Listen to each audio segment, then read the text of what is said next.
Bismillahirrahmanirrahim. Assalamualaikum warahmatullahi wabarakatuh. Kembali Rado Institut bersama Dr. Rado Yendra kembali hadir untuk menyapa para peneliti, para mahasiswa dimanapun berada. Kali ini suatu riset artikel akan kita bedah kembali. Riset artikel yang terbit di jurnal tahun 2026, sangat baru, yaitu Jurnal Energy Strategy Reviews. Dalam riset artikel ini kita jumpai suatu model yang sudah lazim yang kita sebut dengan distribusi Weibull yang akan digunakan untuk membahas suatu model kecepatan angin. Nah, dalam riset artikel ini ada yang menarik yaitu beberapa teknik estimasi parameter akan dibahas dan satu yang akan menarik bagi kita yaitu adanya metode Empirical Methods of License atau EML. Nah, metode IML ini akan kita bahas dengan metode yang sudah sangat lazim kita gunakan yaitu MLE. Kalau ada EML, ada MLE. MLE maximum likelihood. Kalau EML empirical methods of license. Bagaimana teknik ini akan dibahas? Seperti biasa, coding-codingnya nanti akan Anda jumpai dalam bentuk e-books yang dapat Anda peroleh melalui link.id Rado Institute. Jadi Anda masuk saja ke dalam http link.id Rado Institute. Anda akan dapat lihat coding-coding yang kita bahas pada hari ini. Oke, kita coba lihat riset artikel yang akan menjadi rujukan pada perbincangan kita kali ini. Kita coba lihat rujukan riset artikel kita. Oke. Kita jumpai satu riset artikel yang sangat menarik yaitu riset artikel yang terbit tahun 2026 dengan jurnal Energy Strategy Reviews dengan judul Estimating the Best Parameter of Weibull Distribution with Numerical Methods for Wind Energy Assessment, a Case Study in China. Nah, dalam riset artikel ini kita jumpai beberapa model, beberapa teknik estimasi parameter yang sangat baik. Yang kita coba lihat di antaranya adalah estimasi parameter tersebut. Kalau kita lihat di sini ada namanya, ini dia. Ada namanya satu graphical methods 3.21, yang kedua moment methods. Nah, ini sudah sering kita pelajari. Yang ketiga namanya adalah power density methods. Yang keempat empirical method of justice. Yang kelima empirical method of license. Nah, ini kita bahas. Yang keenam energy pattern vector methods. Yang berikutnya adalah standard deviation methods. Yang berikutnya maximum likelihood methods. Yang berikutnya modified maximum likelihood methods. Dan yang terakhir adalah alternative maximum likelihood methods. Jadi kita akan coba bahas model atau teknik yang kita sebut dengan empirical method of license. Di mana metode ini, ML ini itu untuk mendapatkan parameter C itu adalah menggunakan rata-rata data, datanya variabel acaknya V. Kalau kita biasanya X biasanya. 0,586 seterusnya K. Di mana K diperoleh pada persamaan 17. Persamaan 17 K itu adalah ini standar deviasi dibagi dengan rata-rata berpangkat min 1,086. Jadi menurut empirical method of license ini parameter C dapat dicari seperti persamaan 18 dan parameter K dapat dicari dengan 17. Di mana C dan K itu adalah parameter distribusi Weibull. Nah, parameter distribusi Weibull, fungsi densitas Weibullnya tentu parameternya ada dua yaitu C dan K yang seperti yang telah sering kita bahas tentang suatu fungsi densitas peluang Weibull, di mana fungsi densitas peluangnya seperti persamaan 6. Ada di situ parameter K dan C dan V adalah variabel acak. Kalau kita biasanya variabel acaknya X, kalau ini variabel acaknya V. Nah, dua metode ini akan kita rancang coding pemrogramannya. Dua metode ini kita rancang pemrograman R, lalu kita coba run, kita lihat mana yang terbaik antara MLE dan EML. Oke, sekali lagi itu kita coba buka R kita. Kita coba buka R kita.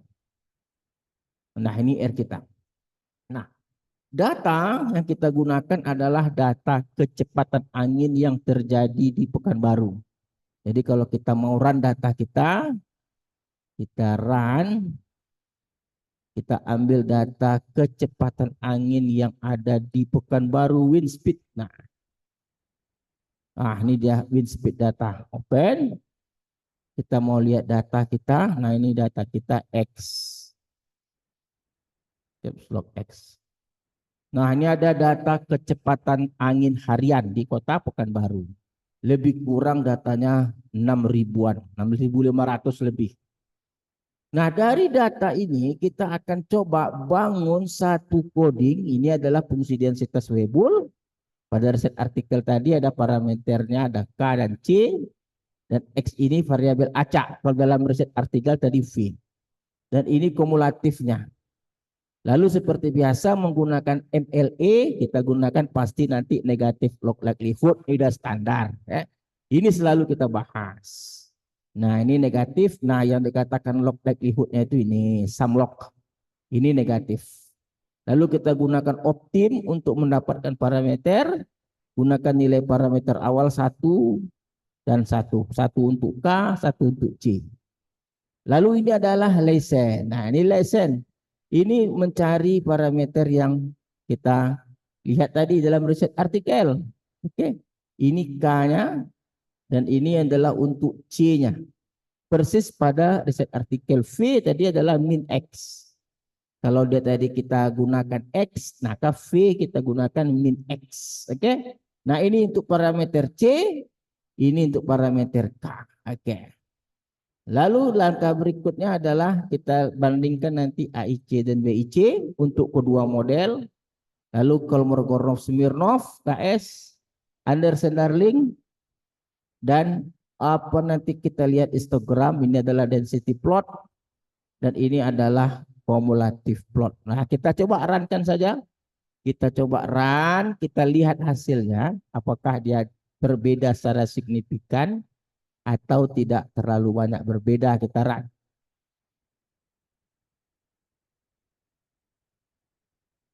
Kita buka, kita langsung saja kita run. Datanya jangan dipanggil lagi. Data sudah dipanggil.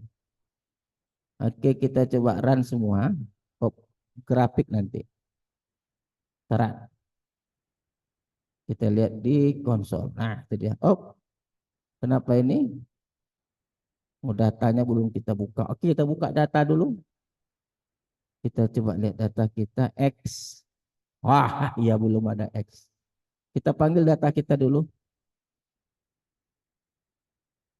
Kita panggil data, run. Oke. Wind speed. Kita coba lihat data. Data wind speed. Mana data wind speed? Wind speed Pekanbaru. Ini dia, wind speed. Oke, pen. Kita coba lihat X kita udah ada atau belum? X, oke, sudah ada. Karena X sudah ada, kita jalankan dari PDF, GDF dan seterusnya. Kita coba lihat output yang diberikan. Tarak, kita lihat. Oke, jalan. Ups, mantap.